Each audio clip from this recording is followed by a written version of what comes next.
अगर आपने सैनिक स्कूल का एग्ज़ाम दिया है तो बेसिकली आप ये जानना चाहते होंगे कि कितना पासिंग मार्क्स है, यानी कम से कम कितना मार्क्स लाना है, और फिर कितना रिजर्वेशन है, यानी कि किस कैटेगरी के कितने % बच्चे किस सैनिक स्कूल में सेलेक्ट होंगे। हर एक जानकारी, each and every detail I will share you in this video. Official detail है, ऑफिशियल PDF है जो कि NTA द्वारा रिलीज किया गया है, उसमें से मैं आपको समझाऊंगा, एग्जाम्पल दे देकर समझाऊंगा ताकि आप हर एक डिटेल को अच्छे तरीके से समझ जाएं। तो वीडियो में पूरा बनी रहेगा, ईच एंड एवरी डिटेल मैं आपको जरूर बताऊंगा। तो वीडियो स्टार्ट करने से पहले मेरे बारे में जान जाइए। भाई का नाम अमृत तिवारी, मैं जवाहर नवोदय विद्यालय देवरिया उत्तर प्रदेश का स्टूडेंट हूँ। तो चलिए गाइस, बिना देर के हम लोग फटाफट से वीडियो को स्टार्ट करते हैं। So guys, here you can see this is the official PDF which is released by NTA national testing agency. तो हम लोग इस PDF के पेज नंबर 15 पर चलते हैं। ये PDF मैं आपको अलॉट करवा दूंगा, नीचे डिस्क्रिप्शन में जा करके आप इस PDF पे आकर के पढ़ सकते हैं। PDF बहुत लॉन्ग है, बट मैं आपको ले चला हूँ सीधा रिजर्वेशन के क्राइटेरिया पे।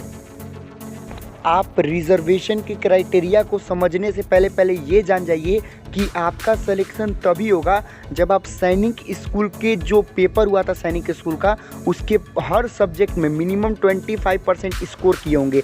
आप यहाँ पर पढ़ सकते हैं, इसमें यहाँ पे साफ लिखा हुआ है कि जैसे आपका सिलेक्शन तभी होगा जब आपने मिनिमम 25% मार्क्स ईच सब्जेक्ट में सिक्योर किए होंगे। देखिए लिख रहा है, a candidate is eligible for admission to the Sainik school if he या she secures a minimum of 25% marks in each subject of the exam and 40% in aggregate of all subjects. यानी कि जैसे 40% आप पाए होंगे पूरा जोड़ के। जैसे मान लीजिए सपोज एक पेपर 100 नंबर का है, ठीक है, तो आपको 100 नंबर में कम से कम टोटल 40 नंबर तो पाना ही पाना है। आपको इस 100 में टोटल 40 नंबर पाना है, और फिर हर सब्जेक्ट में मिनिमम 25% मार्क्स। अगर सपोज आप समझ लीजिए कि आपका जो मैथमेटिक्स का पेपर है वो अगर 50 मार्क्स का है, यानी कि 50 मार्क्स का है, तो आपको उस 50 मार्क्स में से मिनिमम 25% यानी कि अप्रॉक्सीमेट 12 नंबर तो स्कोर करना ही करना है मैथमेटिक्स में। इसी तरह आपको ईच एंड एवरी सब्जेक्ट में 25% मार्क्स एंड टोटल में 40% मार्क्स आपको स्कोर करना है, ठीक है ना। ये है इसका क्राइटेरिया, ठीक है। अब हम चलते हैं रिजर्वेशन वाले क्राइटेरिया पे। अब देखिए, अब इसको आप थोड़ा ध्यान से समझिएगा, ठीक है। रिजर्वेशन बोल रहा है कि 67% of the seats are reserved for the candidates domiciled in state and union territory where the Sainik School is located. देखिए जैसे मान लीजिए आपका सैनिक स्कूल उत्तर प्रदेश में है, जस्ट सपोज आपका सैनिक स्कूल उत्तर प्रदेश में है, ठीक है, और अगर आप उस उत्तर प्रदेश के निवासी हैं, जस्ट सपोज आप उत्तर प्रदेश के गोरखपुर में रहते हैं, GKP में, जस्ट सपोज आप उत्तर प्रदेश के गोरखपुर में रहते हैं और वो जो सैनिक स्कूल है वो उत्तर प्रदेश का है, तो फिर उस कंडीशन में 67% यानी जिस भी राज्य का या फिर जिस भी यूनियन टेरिटरी में वो सैनिक स्कूल होगा, टोटल बच्चों में से 67% बच्चे उसी स्टेट के सेलेक्ट होंगे। अब बात समझिएगा, मान लीजिए जस्ट सपोज 100 सीट्स है, मान लीजिए यूपी है, ठीक है, उत्तर प्रदेश का जो सैनिक स्कूल है उसमें 100%, 100 मतलब 100 सीट है, ठीक है, तो इस 100 सीट में 67% यानी कि 67 यानी कि इस 100 में से 67 बच्चे वो सेलेक्ट होंगे जो कि उत्तर प्रदेश के ही होंगे, ठीक है, वो ये बोल रहा है। अब आगे देखते हैं, आगे बोल रहा है 33% of the seats are reserved for the candidates from other union territory या फिर अदर स्टेट। अब जैसे बोल रहा है 67 लोग, जैसे मान लीजिए 100 मतलब टोटल सीट है उत्तर प्रदेश का है, ठीक है, तो इसमें 67 तो वही आ जाएंगे जो यूपी के होंगे, और बाकी के 33 वो अलग स्टेट के हो सकते हैं। मान लीजिए मध्य प्रदेश के, बिहार के, कहीं के भी, राजस्थान के कहीं के भी हो सकते हैं, किसी भी यूनियन टेरिटरी के हो सकते हैं। फिर बोला है, अब इसको पढ़िए, बोला है within each category of home state and union territory and other state union territory quota seat will be reserved of the following lines. अब जरा इसको समझिएगा, बोला है 15% of the seats are reserved for schedule caste. यानी कि देखिए बोला कि जितने भी टोटल सीट होंगे, मान लीजिए 100 टोटल सीट है, तो इस 100 में से 15% यानी कि 15 बच्चे तो SC कैंडिडेट के आएंगे ही आएंगे, यानी कि 15 बच्चे तो फिक्स हैं कि आएंगे, ठीक है। अब उसके बाद बोला है इसमें से इसी 100 में से 7.5 यानी अप्रॉक्सीमेट 8 बच्चे, लगभग 8 बच्चे आएंगे एसटी कैंडिडेट के। इस 100 में से 8 बच्चे तो कंफर्म आएंगे ही आएंगे, ये रिजर्व्ड है, ये 8 सीट क्या है, रिजर्व्ड है एसटी के लिए, ठीक है।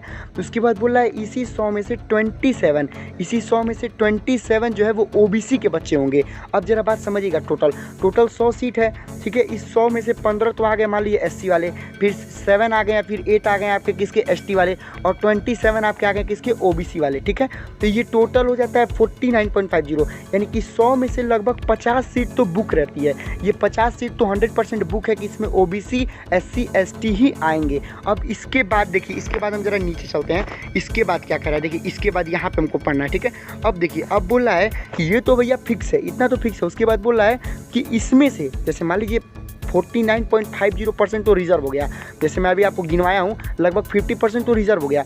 उसके बाद जो लगभग 50% बचा है 50.50, उसमें से जो अब 50 बच्चे बचेंगे, यानी जो अब 50% सीट बचा हुआ है, उसमें से लगभग 25%, यानी कि इस 50% में से 25%, 50% में से 25% जानते हैं कौन आएंगे, 25% वो आएंगे जिनके पिताजी एक्स सर्विसमैन थे, यानी कि पहले डिफेंस सेक्टर में काम कर चुके हैं, वो आएंगे, ठीक है ना। जिनके माँ बाप पहले डिफेंस, जिनके मतलब दादा, या फिर दादा नहीं, बेसिकली ये पापा पे ही होता है, जिनके पिताजी डिफेंस सेक्टर में हैं, आर्मी वगैरह में हैं या फिर रह चुके हैं, ठीक है, वो आएंगे इनमें से 25 में। अब देखिए इसके बाद कितने बचे, अब बच गए हमारे 25 और कैसे बचे, फिर मैं रिपीट कर दे रहा हूँ। 100 बच्चे टोटल थे, उन 100% थे, मैं 100 का एग्जांपल लिया हूँ, 100 बच्चों का टोटल 100% है, मान लीजिए 100 बच्चे हैं, ठीक है।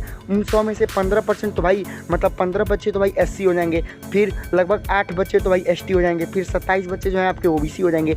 और इसके बाद जो हमारे 50 बच्चे बचेंगे, जो 50 बच्चे बचेंगे, उन 50 बच्चों में से 25 बच्चे, यानी 25% बच्चे क्या होंगे, एक्स सर्विसमैन या फिर डिफेंस सेक्टर के ऑफिसर के लड़के होंगे, ठीक है। अब देखिए, अब इसके बाद भी हमारा 25% सीट बच गया, 25% सीट बच गया। अब देखिए, अब उस 25% में इनका क्या कहना है वो समझते हैं। देखिए कह रहा है कि देखिए जो 25% है, ठीक है ना, 25% में यानी कि अब जो 25% सीट बच गया, इस 25% में ओपन लड़ाई होगी। ओपन लड़ाई कहने का क्या मतलब है, मैं आपको समझाता हूँ। देखिए, इस 25% में किसी भी स्टेट के, किसी भी कास्ट का, किसी भी कैटेगरी का बच्चा आ सकता है, ठीक है ना।